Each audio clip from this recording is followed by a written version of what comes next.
Hello there and welcome to the MIA podcast. Today's a bit of a special day because it's the first time we've got an actual guest outside of our own business coming in. And I'd really love to welcome Roger Macann from RMA Sport onto the podcast. So thank you, Roger, and welcome aboard. Thanks for having me, John. Pleasure. So as with all our guests moving forwards, I guess I'll give a little bit of a background of how we know each other. So we've done some work together on RMA Sport's CRM system, helping them set up so that they, I guess, a little bit of a extra foundation for your business to support the growth of the business. And I think we've got a fair bit of, we've got some ongoing work possibly coming up as well with some automations and additional work to that CRM, once again, to help support the framework of the business. So we've known each other for, I think, about 2 or 3 years now. And so as part of that, I would love to open up and just allow you to give a bit of a plug about RMA Sport. Thanks, John. Well, RMA started 22 years ago now, and we're a sporting infrastructure provider. And that probably means nothing to most people because that's a bit of a mouthful. But what we do is when somebody builds a stadium, they build a big shed or something along those lines. We put in the sports infrastructure. So that's things like the basketball backstops or the sports floor or the scoreboards or some of those sorts of things. So we're not in the game of the balls and the bats and the shoes and that kind of stuff, but we're fitting out those stadiums, and we've done everything from schools and council facilities all the way through to a couple of Commonwealth Games. We've done the Olympic Games, various World Championships, and so that's the sort of thing that we do. And we tend to work with companies all around the world and national and international federations, and making sure we get the best results for our customers. Fantastic. And I have to say, during COVID, because obviously we've just come out of COVID lockdown, I think some of those facilities have been particularly a bit of a lifesaver for those who have parents, kids running around playing ball and what, and obviously there's the bigger picture there, as you mentioned, Commonwealth Games and whatnot as well.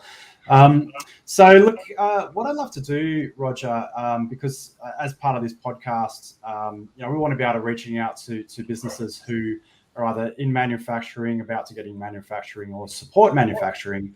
And one of the things I love about working with these types of businesses is just getting a bit of a feel of how you started in the first place. So what's your backstory, Roger?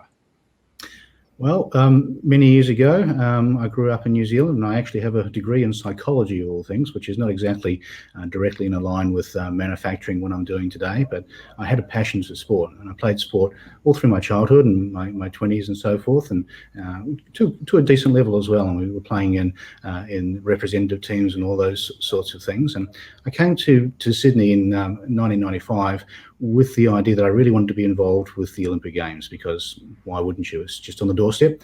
So that's where I started. I came across, I got a job working with a company that was doing a lot of the surfaces, the hockey surfaces and so forth for the Olympic Games. And I got involved with the sporting infrastructure from there.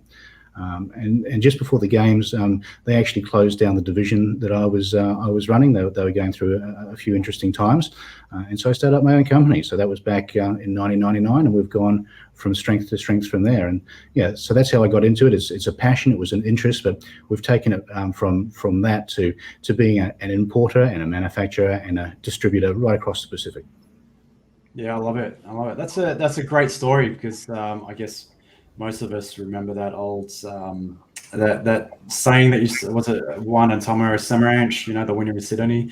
And I think we've all got very, very fond memories of that time. It was certainly a very special Olympics. And one of the crazy things that came out of it was that there was no traffic on the road. I think Sydney siders left Sydney and there was no traffic. There was a lot of talk of that. I know people who went away, and I've got to say they missed the experience of a lifetime. And I certainly enjoyed the experience and getting onto some of these sites during the games, and I really enjoyed no road rage. That was pretty cool too. That's awesome, because I know for those of you who are not aware, I've got a military background. So back during the Olympics, we were actually involved in the security of the Olympics as well. So we were searching the stadiums and whatnot prior to stadiums go into lockdown for then being able to open to the general public. And I have to say that was, I could probably talk about this for hours, but it's because you're my guest, so I don't want to talk about me too much. But I grew up just outside of Homebush up in Strathfield. So as a young kid, I used to ride my bike around Homebush, and that was our old rubbish tip when we were young. And we saw it get converted into what we see now. So certainly a fantastic transformation, and what an amazing thing to be part of. Yeah, it was very exciting, and it's great to leave a legacy. You know, I can drive around parks all across Australia and the Pacific and say, I did that. And, you know, it's a community facility that people can go out and enjoy. And I really enjoy having a part of that. Yeah, what a special part of you know, that it's not necessarily directly manufacturing, but you know, it's still involved in manufacturing, and what a special thing to be to have that level of interaction, ongoing interaction as well. So, like, I think in saying that, part of what we're exploring in this show is this general tagline of "Will Australia ever return to the glory days of the '60s for manufacturing?" Where do you see Australian manufacturing right now as we're coming out of COVID? Well, I think that it's starting to pick up, but I don't know if it's ever going to be the same as it was back in the 60s. So when we look at what's happened in recent times, and you've got major manufacturers like cars and trains and those sorts of things, they've gone off overseas. I don't know if we're going to necessarily see some of those large-scale things being done here, but I do think that Australia is well positioned to pick up in manufacturing some of the more boutique and niche sort of things, some of the specialty things, and that's certainly what we're looking at the moment. We're looking at things which require a little bit more skill. We don't have a whole bunch of robots out there doing things for us, and I think that certainly there's going to be a demand there going forward for quality manufacture, and I think that Australia really has the workforce to come to the fore and to deliver, you know, some of those sorts of things to the world. Yeah, exactly. And you're right, that whole niche. I mean, I've been following the Australian manufacturing news and a few other newsletters out there, and you know, something that I'm seeing taking off, excuse the pun, is that we're building 3D components for rockets, and you know, very, very specialized. And you know, I think with this technology shift into manufacturing, I think a lot of doors are opening up. And yeah, you're right. I mean, there's probably areas in manufacturing where we're never going to be competitive, but absolutely there's areas where we are. And I think traditionally Australia, our strong suit has always been that finding an alternate way of doing things, or having that extra IP that we throw on top of something just to make it a bit more specialized. And so leading into that, where would you say RMA Sport sits right now in terms of the manufacturing industry in Australia? Well, I mean, at the moment, we still are importing a large amount of equipment from overseas from various suppliers, but that's something that we're trying to move away from. We're trying to repatriate a lot of the supply that we've got there. So we want to make sure that we can put the control more in our own hands as we move forward, and not be so reliant on people overseas. I mean, we're dealing with major manufacturers in our industry. We're not doing cheap little bits and pieces out of you know, countries which are still developing, but still we want to make sure that we can provide a decent quality product in a timely manner, and do it here as much as we can in the future going forward. Yeah, and I think when we spoke quite recently, there was you mentioned that whole you know, issues with probably the biggest one is supply. I mean, if we look at, say, the US at the moment, I mean, they're basically telling kids that they may not get the toys that their parents ordered back in September. You've got they've just opened up the ports 24 hours a day at the moment to allow. I think they had 74 container ships lined up or something the other day. And you know, obviously for your business, that's a big risk, not being able to fulfill orders. Yeah. Do you want to just chat a little bit about that? Yeah, that at the moment is very much an issue, and it's not just out of the USA; it's everywhere. Certainly, China has been an issue before. Europe, we just can't get bookings, and just this week we're supposed to have containers coming out of the USA. There are no containers in the USA to fill, so that's a massive issue. and we need to de-risk our position to make sure that we have ongoing supply. At the end of the day, a lot of things, even that when we manufacture, there are still things coming in from overseas. So there's still the raw steel that may be coming in, or componentry, or what it may be. But there are some reserves in this part of the world that we can tap into, and that's certainly going to be better than just praying that somebody can get us a container that we can fill up to bring back home. Yeah, and I think something else we mentioned was the cost of shipping. I know there's people, a couple of our suppliers are actually, or a couple of our clients are actually in the shipping industry. And they said in some cases, shipping has increased tenfold, which obviously has an impact on pricing, etc. Yeah, well, we've definitely seen that too. And there's some routes out of the USA, for example, which I've been told have gone from a $15,000 exercise to a $30,000 exercise for exactly the same container. They've got trucking issues over there. They can't get containers or goods to port, and not to mention port congestion and all those sorts of things.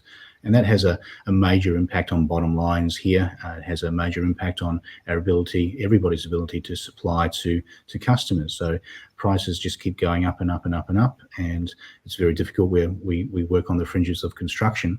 And when we give somebody a quote when they're doing a tender and they come to purchase that, 6-12 months later, the price has gone up by 30%.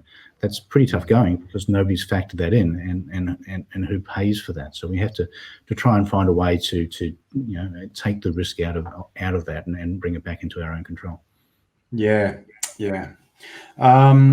So the next question is, where do you, we've probably talked about it a little bit, but say the next 12 months, even a little bit longer, where would you see yourself fitting in terms of manufacturing in Australia?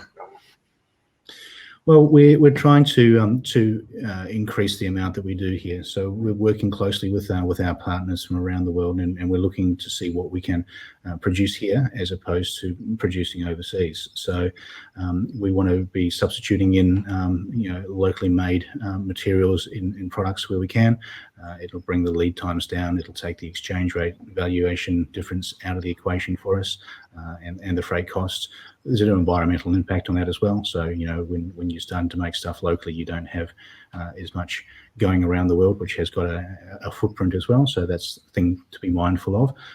So that's what we're trying to achieve. And, we want to see our manufacture go up significantly over the next, 12 to 18 months. And we're working with our partners to make sure that can happen.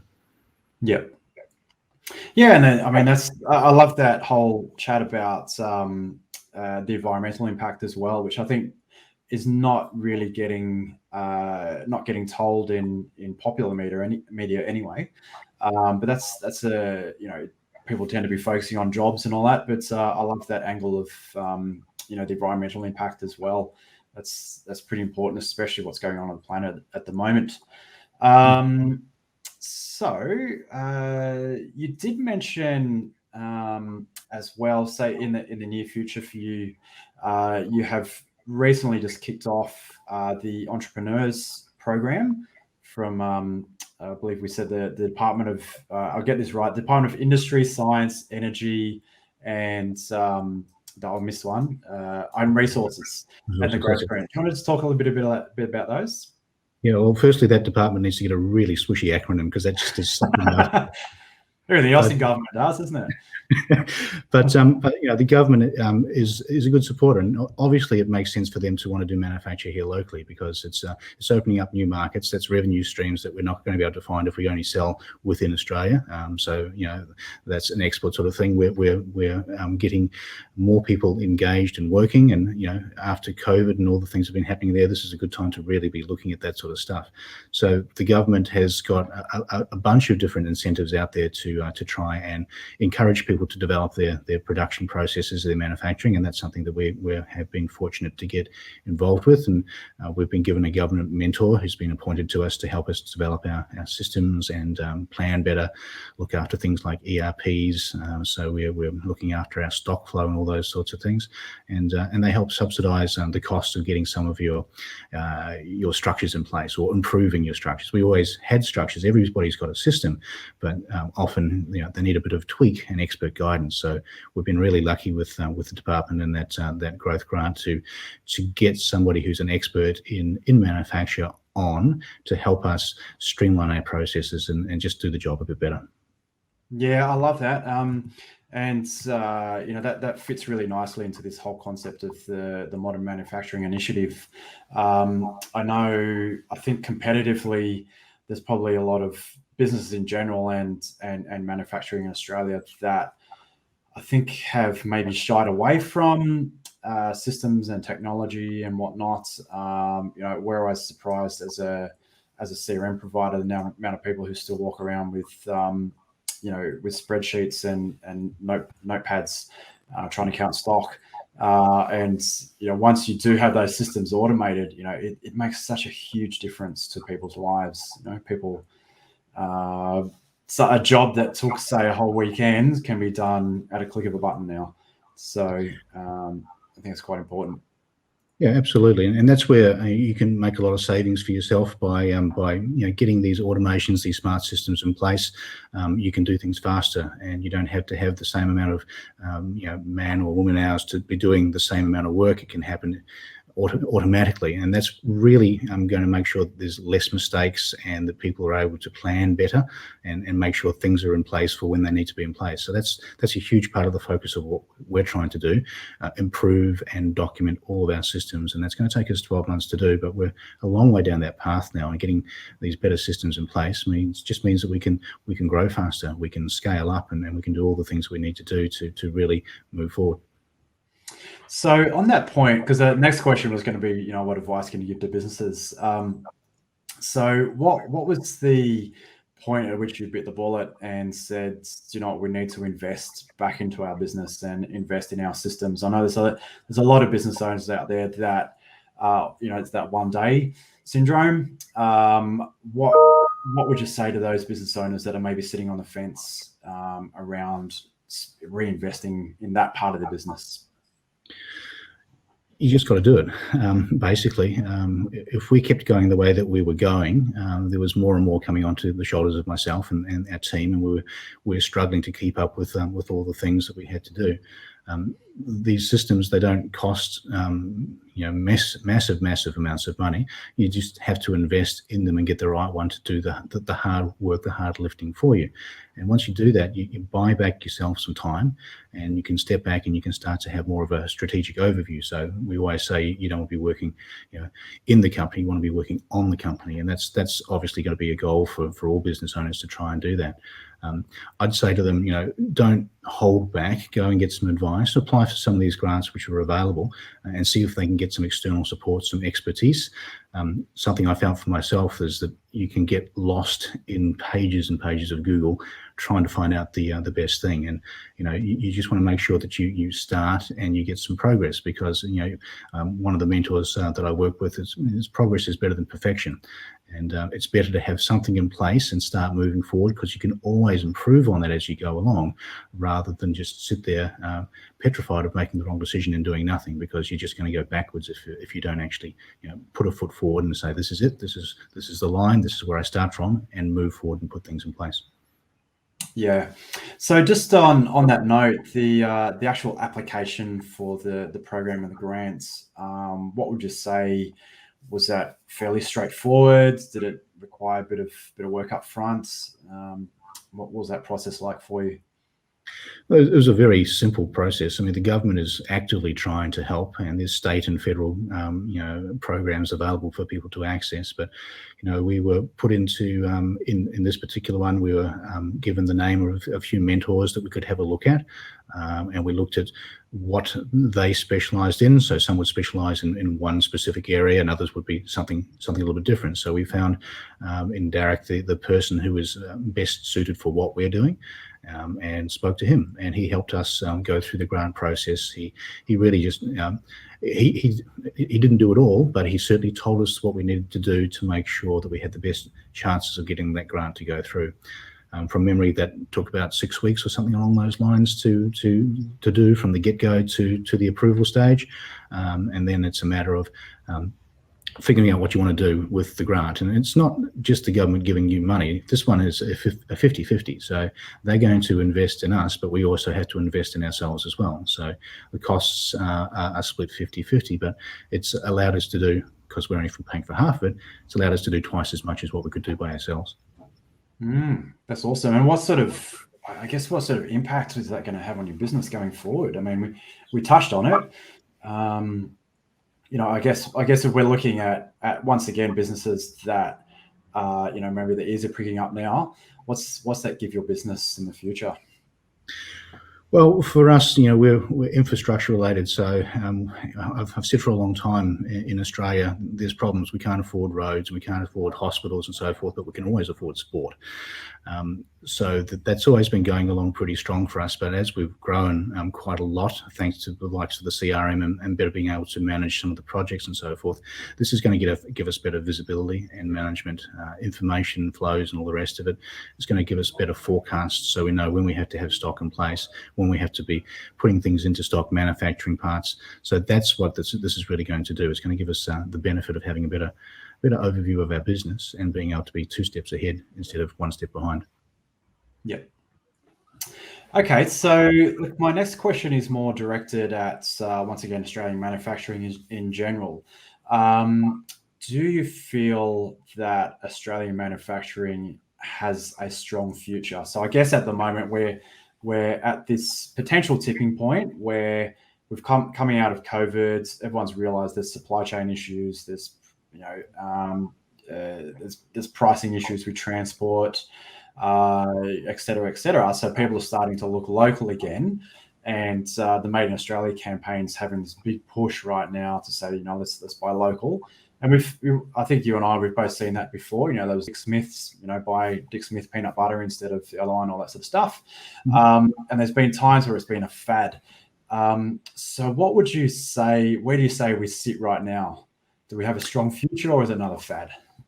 No, I don't think it's a fad, but I think that manufacturing in Australia is evolving. And as I said before, we're probably never going to go back to making those big heavy things, because it's all automated robotics. And we're never going to be the country, because of the way that we live, that's going to make the cheapest products out there. So we need to be smarter with what we do. And I think that a great thing with Australia, there's a lot of very smart people here, a lot of smarter people than me, who can find better ways to produce things and get efficiencies in there. So I think that the future for Australian manufacturing is going to be finding a smarter way to do things, finding better innovations, and just really the quality that we have here as well. So when I look at some of the products and some of the samples that I see coming from overseas, they're not fantastic. Let's just put it nicely. It's not fantastic, and the quality of workmanship here is very, very good. And you generally you get what you expect to get, whereas some countries overseas, they'll substitute in materials for you and you get it and it's a little bit cheaper, but then it doesn't work as the way that you expect it to, and eventually it'll break down. And we don't have that. So I think the future of Australian manufacturing, if we uphold the ideas of innovation, looking a little bit beyond what we think that we do and looking beyond our specific scopes and niches, and just keeping the quality high, I think there's a good, strong chance that we will continue to do things in certain fields. It just may not be some of the things that we used to see back in the 60s. Yeah. It was a different planet back then, wasn't it? I mean, I suppose we came off the cusp of the Snowy scheme and all that, and there was huge influx of labour and skills that we probably hadn't really built up. But as you said, these days Australia, we have traditionally had a very strong, what's the word I'm looking at? A strong sort of slant towards smarter ways of doing things. We've had some pretty decent inventions too. We've got the Victor lawnmower, but and all others as well. Yeah.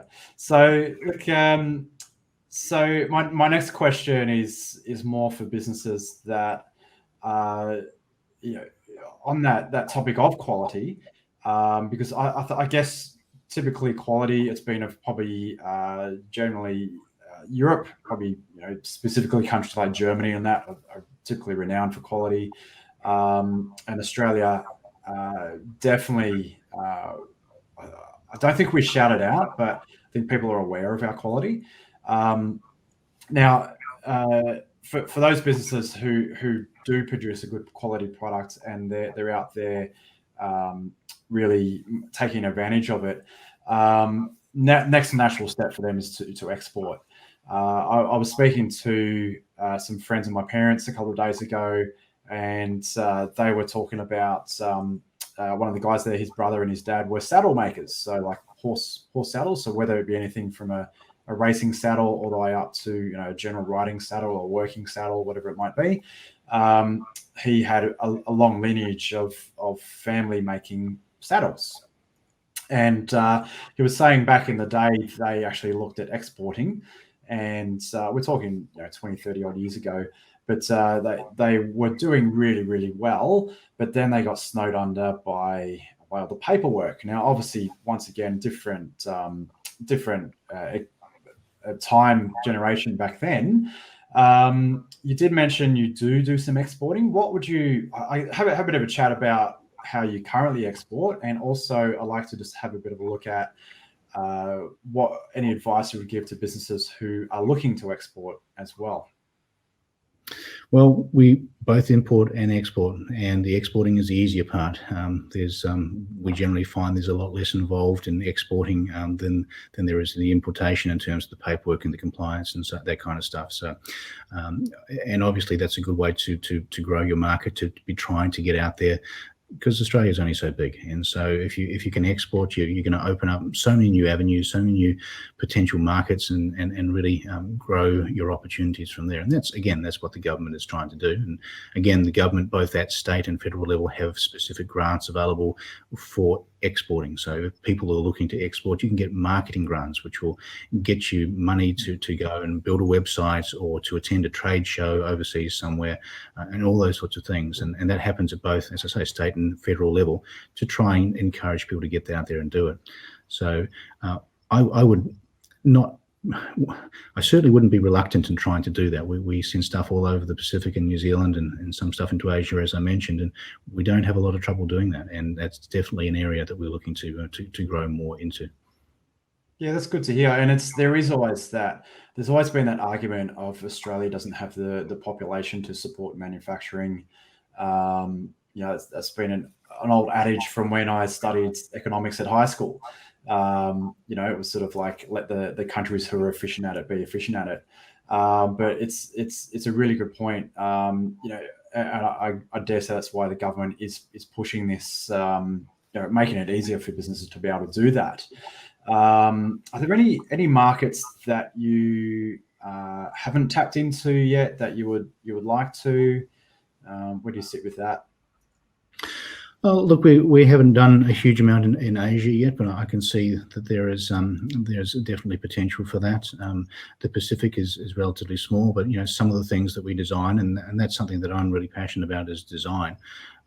We have opportunities to go back to America, for example, when we're getting stuff out of currently, and just redesign a few of the things that they do there and sell it back into America, and maybe even reverse the model a little bit of what we're currently doing.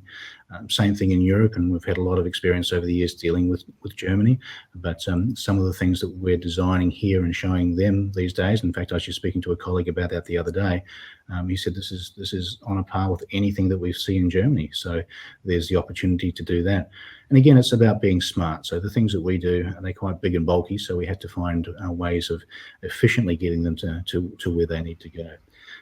Is Australia big enough to support manufacturing? Well, obviously it is, but if it's only supporting manufacturing for itself, that's going to really put the blinkers on what we can do. But if we look further afield, we're a country of 20 odd million. There's several billion people out there that are looking for product, and we're doing it in other areas. We're doing it in some of the agricultural areas and wine and so forth. There's no reason why we can't do the same thing in manufacturing as well. Yeah, absolutely. I mean, I think I mentioned at one point we've got into like building components for rockets, so who knows where we're going to end up. Who would have thought 20 years ago that we'd be building rocket parts? Which we'll have another podcast around that one day. And I love the point around the incentives for stronger marketing. Which is one of the reasons we got into this podcast, actually, was this whole concept of Does Australian manufacturer really value its marketing, and can we be doing it smarter? And once again, it's another podcast, but I think including that is this a bit of PR on top as well. So let's shout out a little bit about how proud we are of the types of products that we are creating, and we've done it with our agriculture and our food exports. We're quite well known for that now, but I dare say there's some opportunities there as well. So if you're hiding under the carpet, or we've got the tall poppy syndrome, so we don't shout. But I think maybe we need a clever PR strategy to help support manufacturing as well.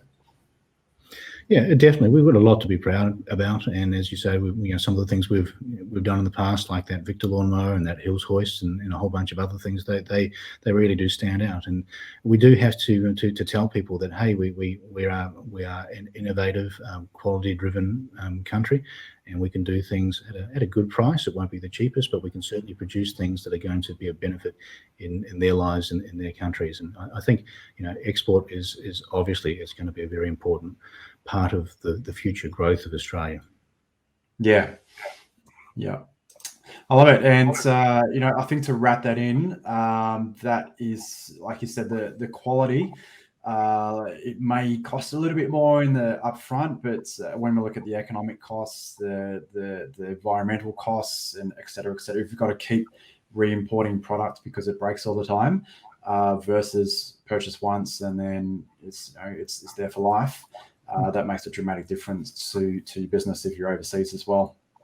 Yeah. So I think we're close to a wrap up, Roger.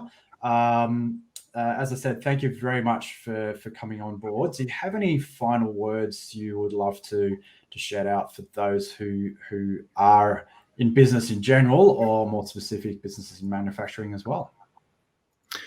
Well, I guess just a few things. I found in recent times getting advice and finding a mentor, getting some help has really benefited me. If you're not quite sure, if you don't have the confidence to go ahead and do things, reaching out and finding a good mentoring program is a really, really important thing to do. And I found that to be tremendously beneficial. Don't be frightened is another thing. So sometimes you're standing on the precipice and wondering, is this really a good idea or not? And I felt that many times over the years, including when I started up RMA. But have the confidence and back yourself to do things.